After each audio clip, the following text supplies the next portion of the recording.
Listeners, we appear to be receiving an unexpected visitor arriving at dock here at the first time house.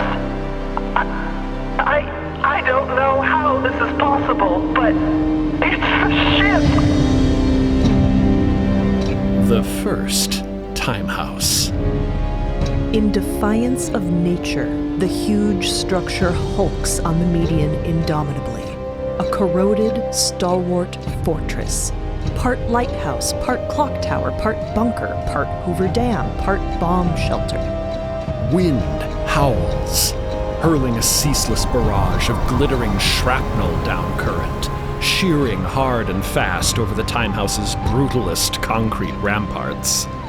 Mica, yes, but if you took a sample, you'd also find quartz and salt and jaspium in near equal measure.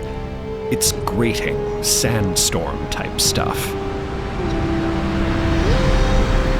The fold, too, surges. This is peak current, like a vast ocean-wide river. Waves of terror surge like surreal sea spray, conjuring all manner of crazy stuff that either peels away from the surface or sinks into its depths below. Nevertheless, despite the eternal cosmic barrage, the first time house stands firm. Time marches on. The ship has docked among a splay of pylons and catwalks, fanning from the time house's down-current edge, where a variety of tough, battered unships and fold-mercibles lay in their armored berths. A concrete blast shield spans above, sheltering the landing area from the worst of the wind and fold. But nevertheless, the deep, howling roar of the elements resonates, all surrounding, eternal. Scurrying around the docks, dozens of uniformed timekeepers confusedly gather to greet their unexpected guests. Disembarking the dark mica chevron down a weather-worn gangway comes a small gaggle of crew, led, naturally, by Felix Hustleworth, tertiary chamberlain of the Timekeepers Guild, hurriedly garbed in his very own, very rumpled, timecoat uniform, clearly dug out of a suitcase after months of disuse. After briefly conferring with a cluster of guild members, including one who is a pile of coats? Yep. Yeah, no, don't worry about it. A young timekeeper officer briskly steps forth. Time marches on! He performs the Timekeepers' salute. On behalf of the first time house of the Timekeepers Guild, I ask you, what business do you have of time? The crew of the ship, including an unknown sort of purple frog rhino guy and a huge yellow lion-like caterpillar animal with wings, exchange looks with one another. Well, the caterpillar doesn't participate, but everyone else definitely seems to. Time marches on, shouts back tertiary chamberlain Hustleworth, returning the traditional salute. Then, dropping the guise of protocol, he seizes the other timekeeper by the shoulders. Tell me, what time is it? What day is it? The young officer, looking bewildered and slightly frightened, tells Felix what he wants to know, and adds, Please permit me to be the first to extend to you the Guild's best wishes for a Happy New Year. Or almost. We were just about to launch the new traversal one we had to postpone because of, Felix stares into the young timekeeper's eyes, still gripping him by the shoulders with an intensity that does not come across as completely sane. New Year? So, it's the last day of 654? The timekeeper gulps. No, it's the last day of 655. But that would mean... The current surges. Wind howls. A shimmering contrail of fine dust streaks from the cracked peak of the docked, dark mica ship. The rest of the crew stand hunkered together for protection from the gale force elements. Felix peers searchingly into the other timekeeper's eyes. When was the last known sighting of this ship? How long has it been since we left Brocherug and the last time house?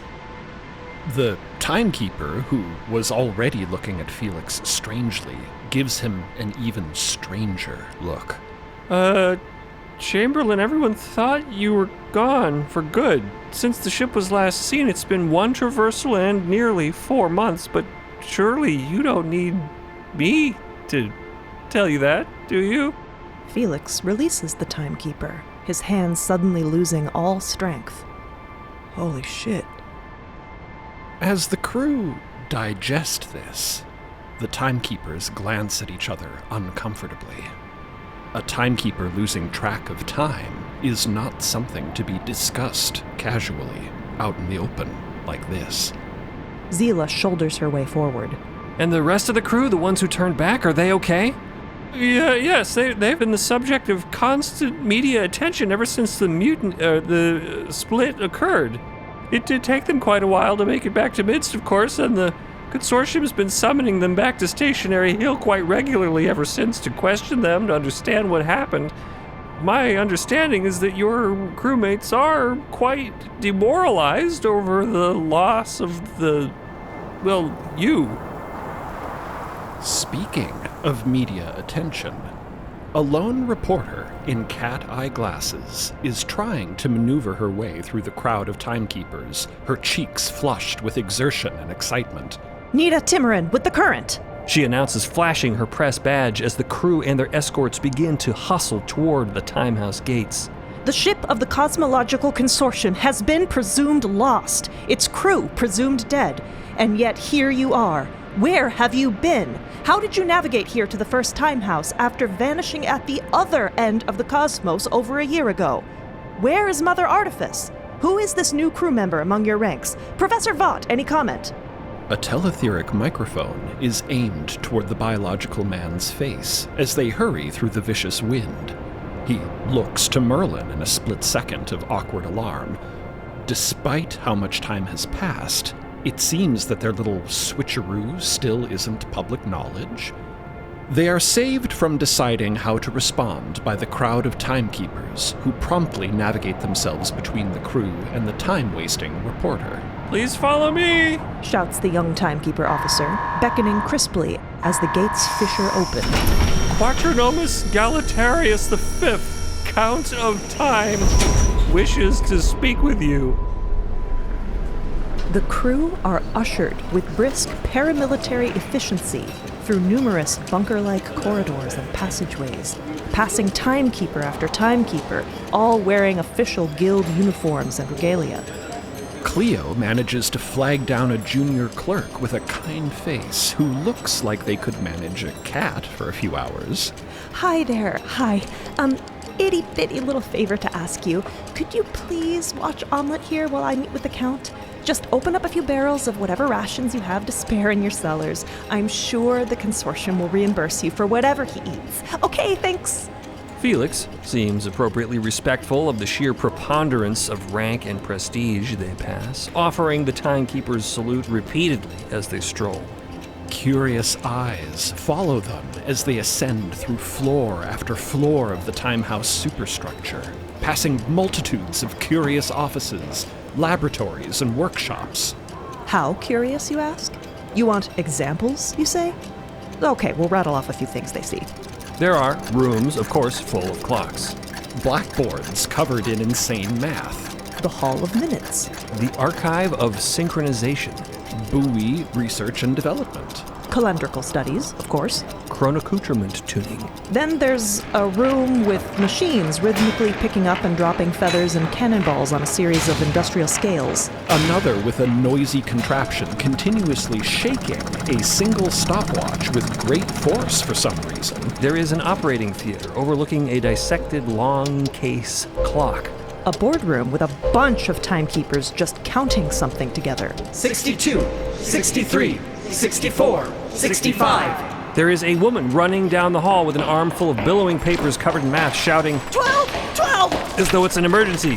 There are two mustachioed junior time clerks standing in the hall, arguing over notepads. 7. No, 19. Incorrect. That assumes 13. But only if you forget 18. Irrelevant. 22 supersedes. False 11 overrides. 6. Felix just grunts as they pass, and the two clerks just gape at him. My minutes, he's right. It all makes sense now. Thank you, Chamberlain. No one other than Felix among the crew has ever seen any of this before, and the entire squad takes it all in with interest, especially Steve, for whom this is all uniquely staggering. Incredible. He says, eye fluids sloshing. Just incredible. Every bit of this is pure theater, false meaning, and absurd fiction masquerading as institutionalized, bureaucratic, cosmic fact. Quiet. You'll get us thrown out. Merlin hisses, glowering at a wall of stupid clocks. Steve proffers his own attempt at the time salute to some passing Minutemen, who, after a moment's hesitation, salute back politely. Indescribable delusion. I'm sorry, Merlin. Your chances for societal acceptance are even worse than I thought. The crew are led up a spiral staircase, encircling a massive series of swinging pendulums and slowly sinking weights, each one a work of art, etched with tiny figures and numerical glyphs of measurement. A resonant and official ticking echoes an officious heartbeat. The crew are the subject of many hushed whispers and open-mouthed stares, especially this massive purple stranger with a head like a sack of fireflies. At the top of the stairs, another grand and imposing doorway. A massive placard beside it simply reads, "The Count of Time." A cord is pulled. Inside, a small gong sounds, and they step within.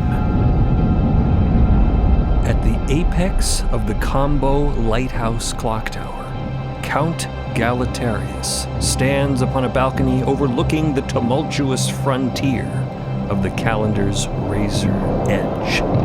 He turns to regard the crew filing into his office, his immense beard blown fully horizontal by the gale force winds. Time marches on. The Count steps inside, closing the balcony doors behind him, and approaches his mighty desk. Even inside, his immense beard and mustache stream permanently sideways, rippling as though in a constant breeze, a consequence of his many years in the winds at the beginning of time. Felix immediately bends the knee. Count Galatarius, time marches on. The Count waves a dismissive hand, At ease, Chamberlain! and he puts down his powerful teleclock. So, you're not dead after all.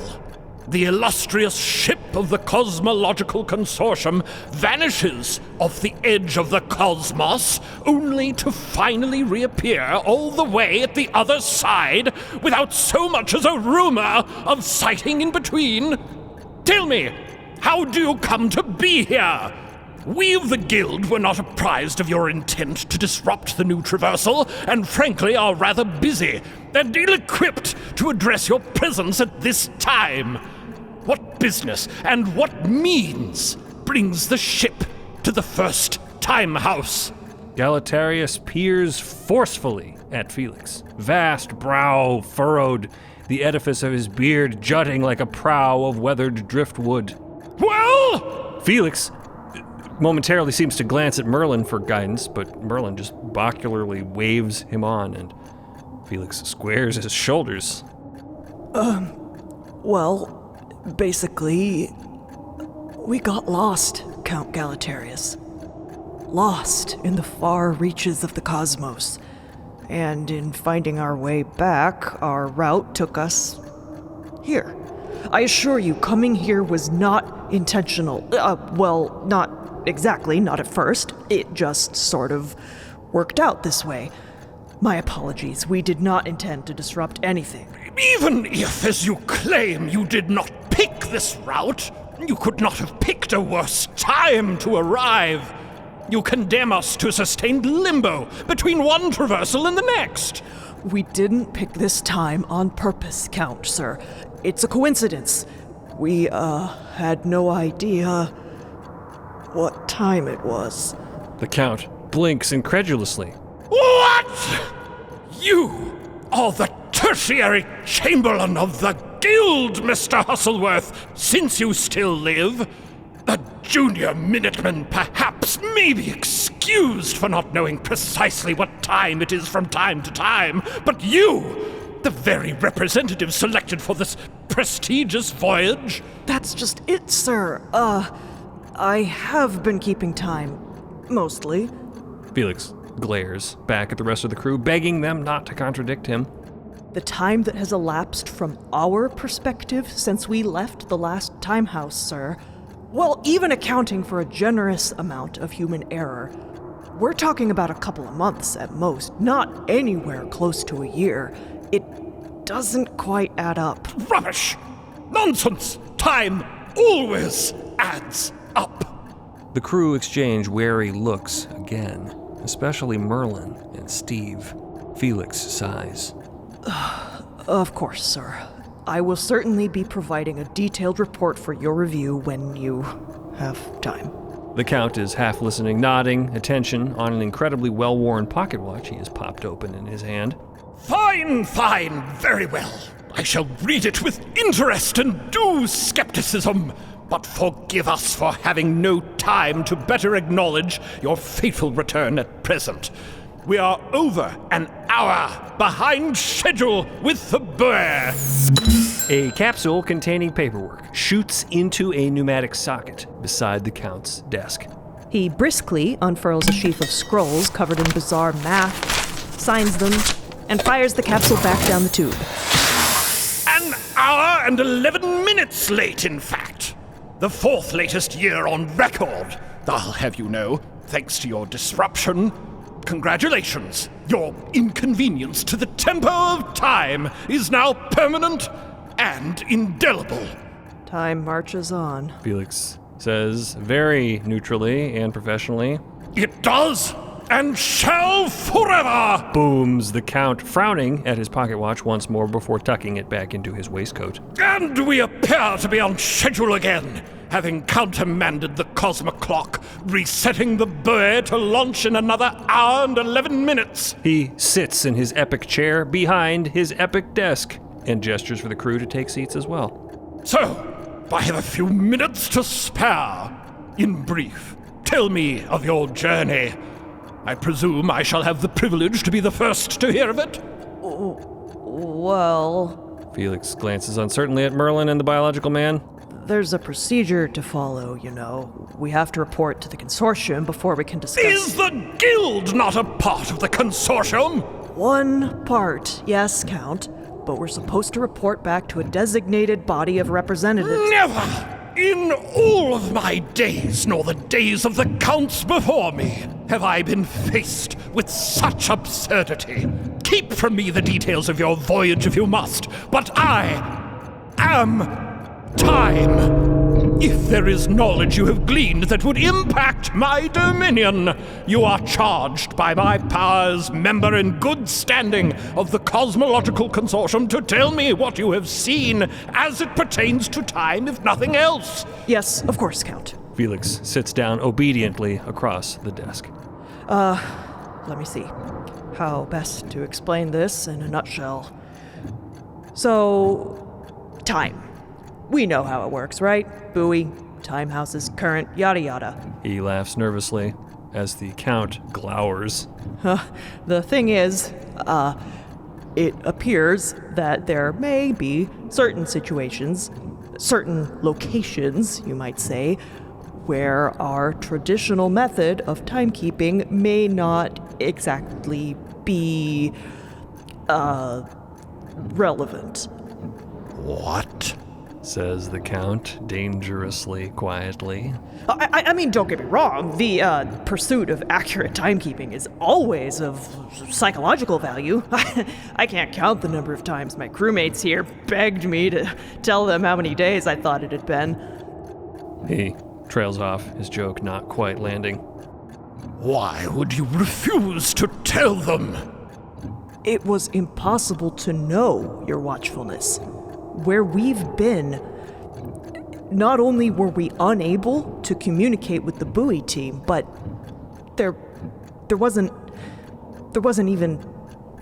no current, sir.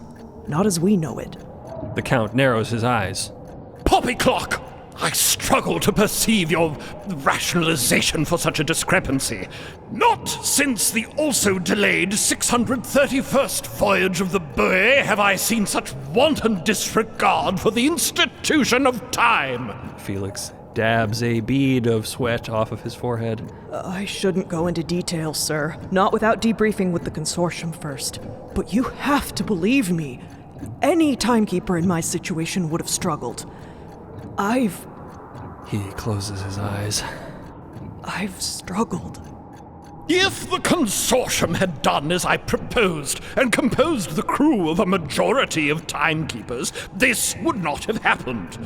Time is not meant to be a solitary pursuit. It requires coordination, cooperation, synchronization. Each timekeeper a gear in the perfectly tuned machine. Blast that noise! He storms out onto the balcony encircling his clock tower office and roars down at his legions. Beat them back! Keep those damnable parasites from our walls! Below, on the churning fog of the median, there appears to be some kind of battle being waged. A battle as old as time. From around the base of the time house, hitherto unseen by the ship's crew, there have emerged numerous hodgepodge Mad Max Waterworld-style crafts. Some banded together into chaotic flotillas, others cruising alone in the uncanny surf. Clearly not timekeeper vessels. And they are firing all manner of different weapons at one another. Cannons, harpoons, grenade launchers, flamethrowers, even the odd gun or two. The laser fire high and screeching over the rest of the din. All the activity is centered around a single weathered shipping pallet that has appeared from upcurrent, floating in the direction of the time house. Damn wholesalers! Galatarius bellows. Wholesalers?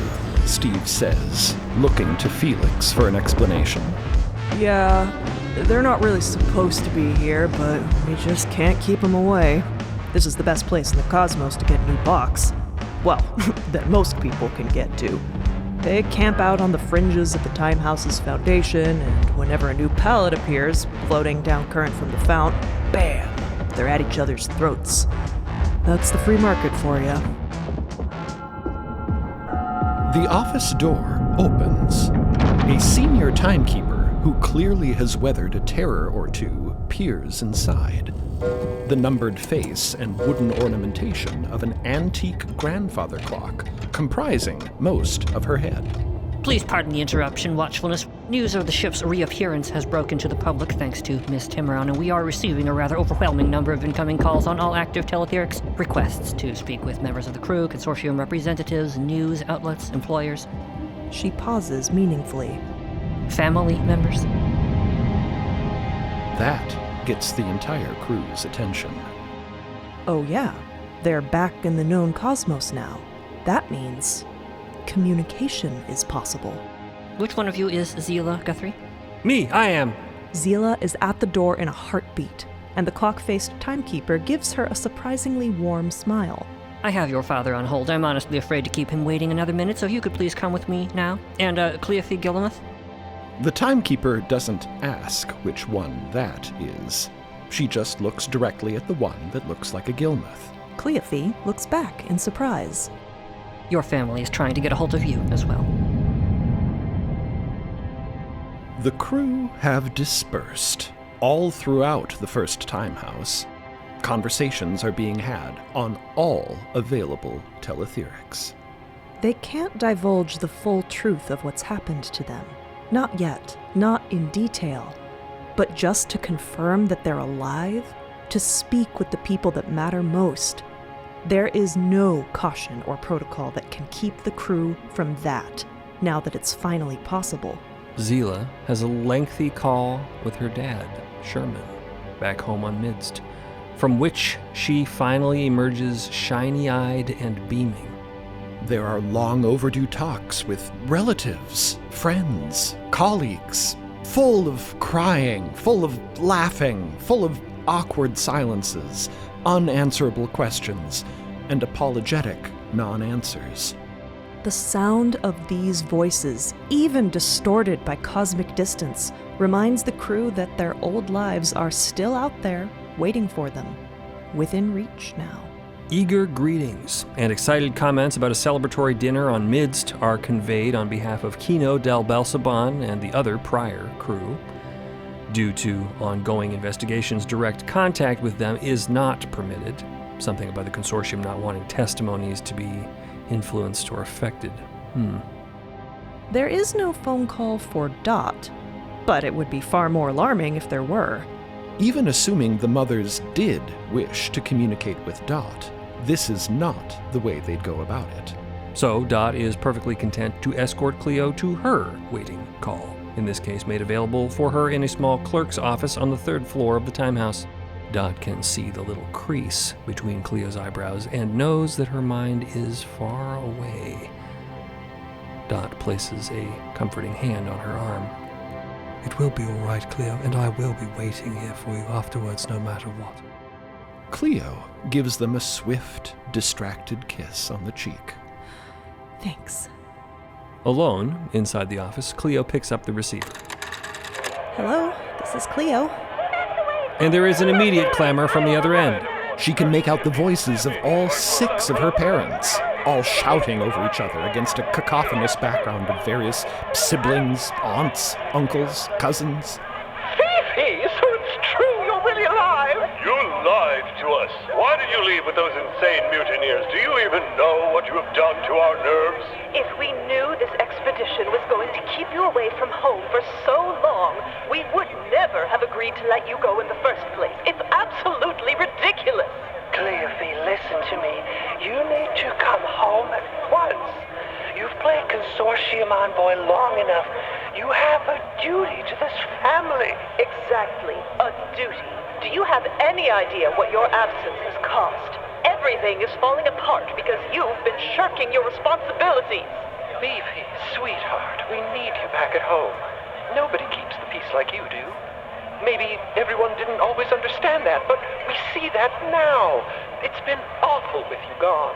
I've always appreciated what she does for us, haven't I, Jellybean? Please come home. Everyone is fighting without you here, and it's gotten so bad, we're not even going to host the next United Baronies Summit. The very stability of Ebon Reef is threatened.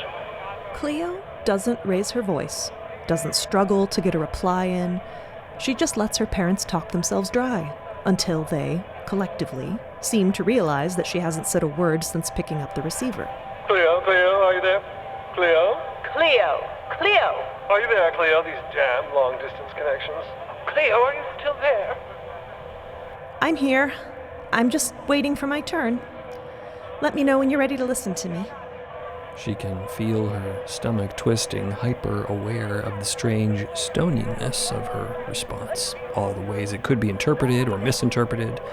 The weirdness, the awkwardness, the rudeness. But she endures it. She allows it to exist. And she waits until the line finally falls silent enough for her to talk without interruption.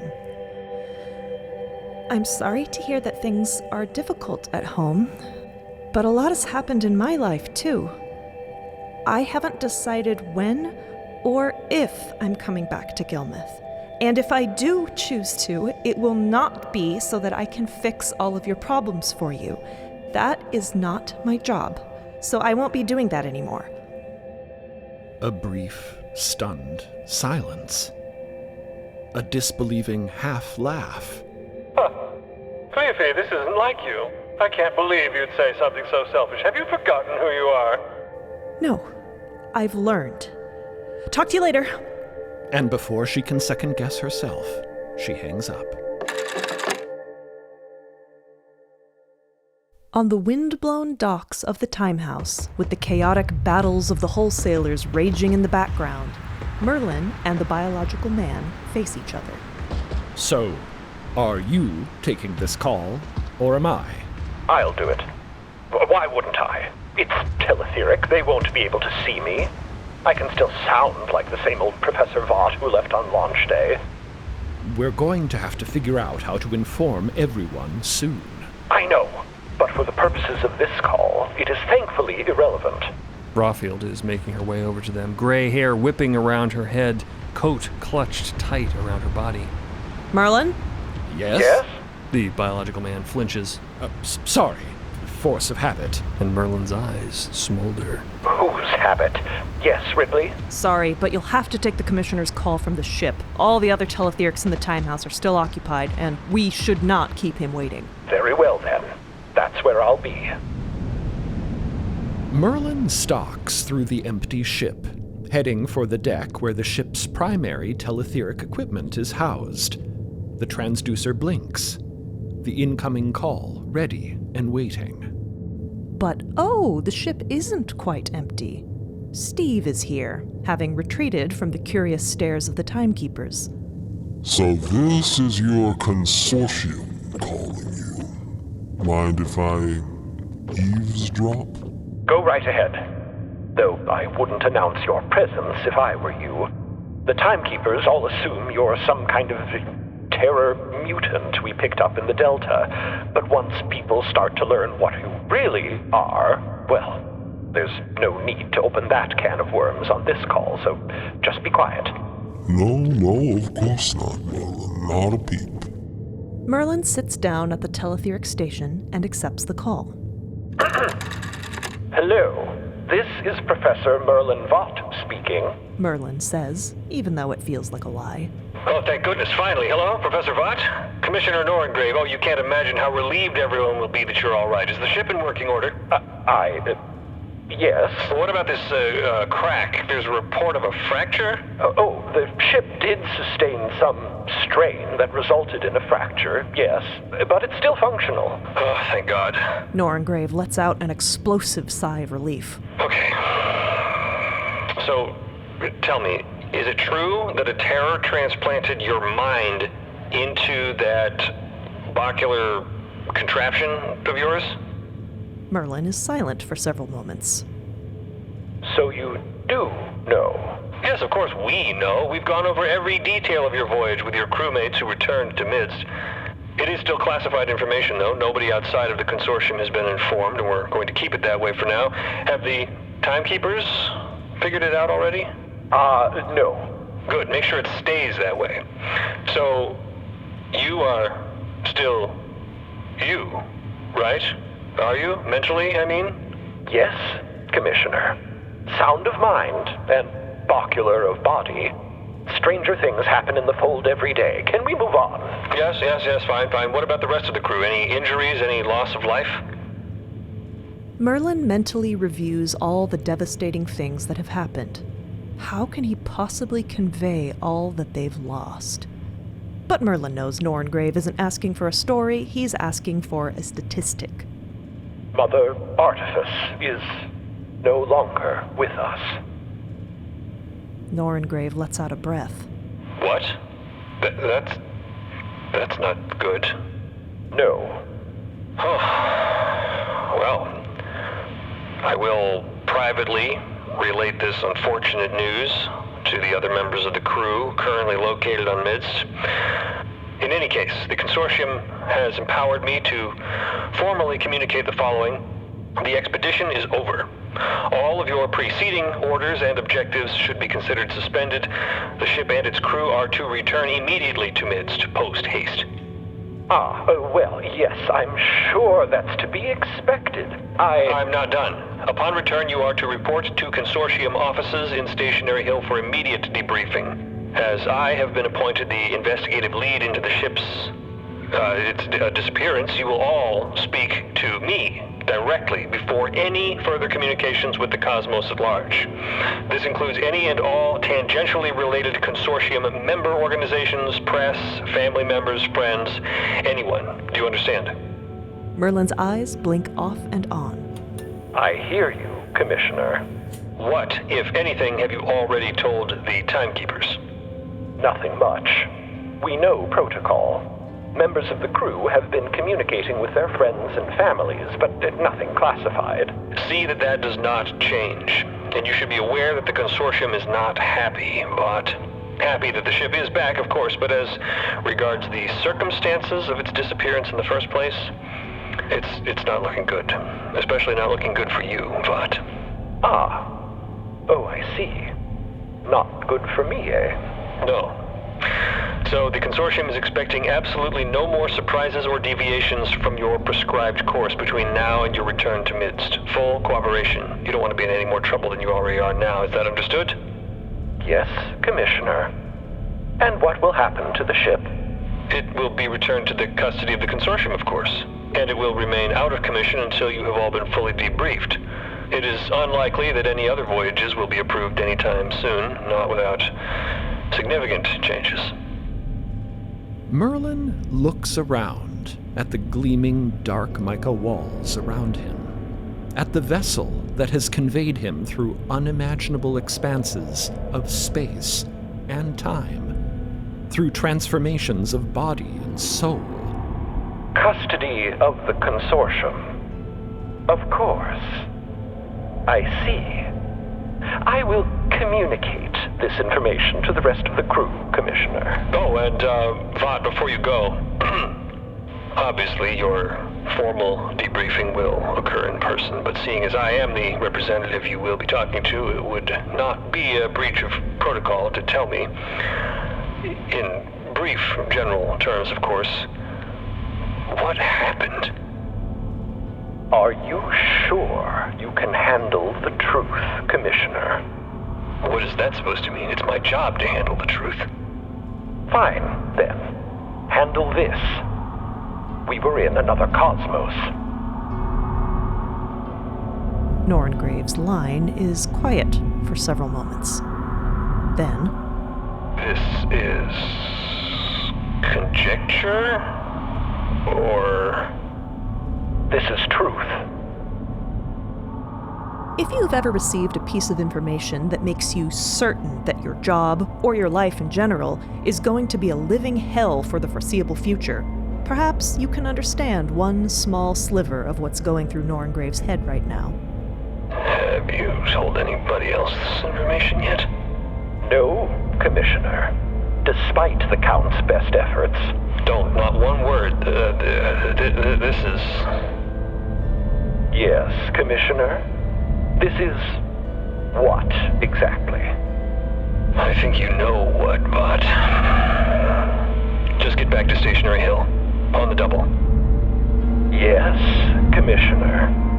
Merlin says, sharing a significant, loaded look with Steve, eyes smoldering red. Of course, Commissioner.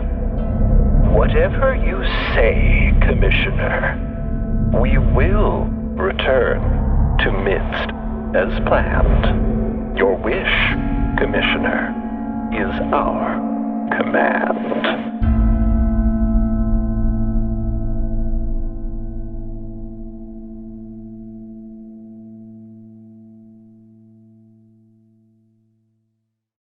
Thanks for listening to Unend. If you're enjoying the story, please rate and review to help someone new discover the cosmos. You can catch Unend every Wednesday anywhere you stream podcasts or through the MIDST Podcast YouTube channel.